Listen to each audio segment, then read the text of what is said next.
पुश्तैनी चीज़ हमें छोड़ करके जैसे ये करना पड़ रहा है।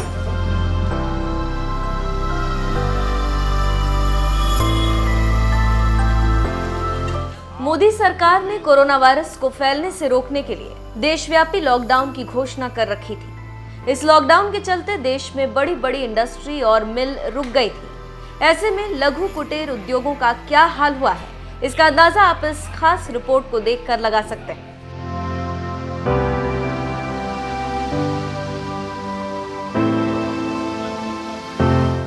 देश के बड़े हस्तकला लघु कुटीर उद्योगों में प्रधानमंत्री नरेंद्र मोदी के संसदीय क्षेत्र वाराणसी की बनारसी साड़ी बनाने वाले उद्योग भी शामिल थे। इन पर कई लाख बुनकर और उनका परिवार आश्रित है। लाखों साड़ी व्यापारी और उनका परिवार भी इसी उद्योग पर निर्भर रहता है। लेकिन लॉकडाउन से लेकर अनलॉक तक सुस्त पड़े बनारसी साड़ी कारोबार को लगभग खत्म कर दिया है।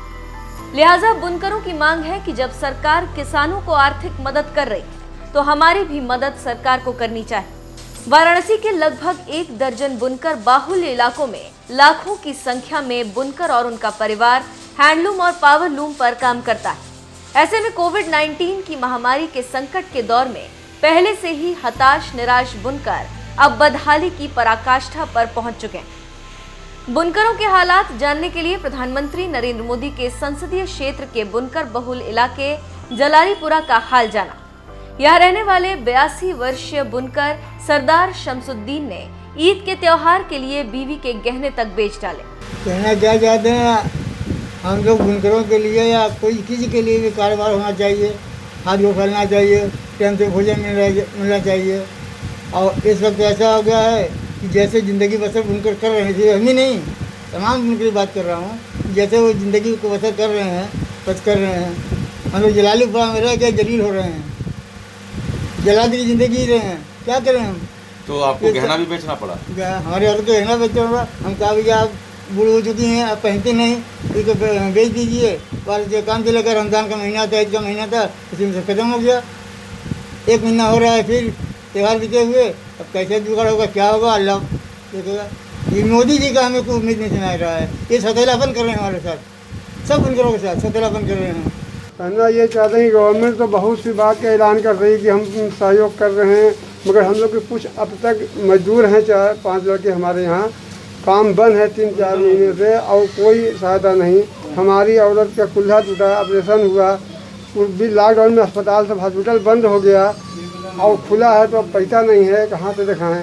बिल 11,000 की आ गई 3 महीने की। ये सब अगर गवर्नमेंट कम से कम बिल जो है तो ऊपर सहायता करे, छूट दे, बंद करे, माफ़ करे, कुछ भी करे। तमाम पब्लिक परेशान है उसके अंदर बत्ती के लिए, पैसा है नहीं, कहाँ से बिल लोग जमा करेंगे बिल।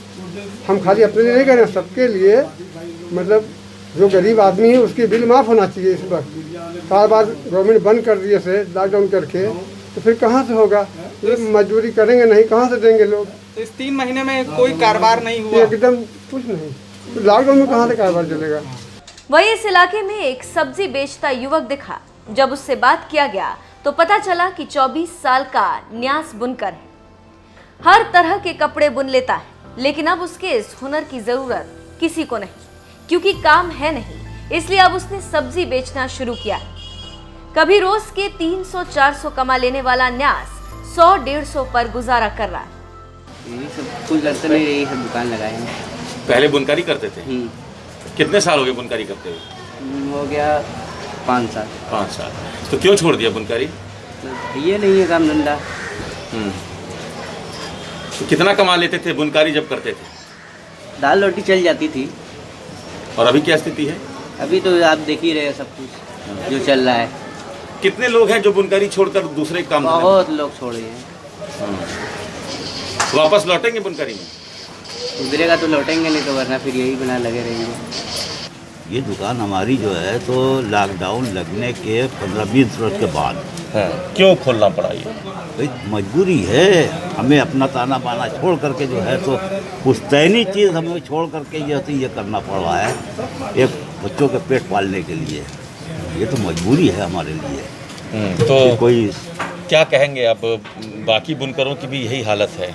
बाकी बुनकरों से तो दो मशीन की मशीन जाती है घर तो क्या कहेंगे आप, मतलब कभी नहीं लौटेंगे या जब स्थिति ठीक होगी तो नहीं सोचेंगे? नहीं, स्थिति जब ठीक होगी तो लौटेंगे भाई। हमारा ये जो है, तो देखिए सच्ची बात यह है कि हम लोग इसी ताने बाने में से जुड़े हुए हैं।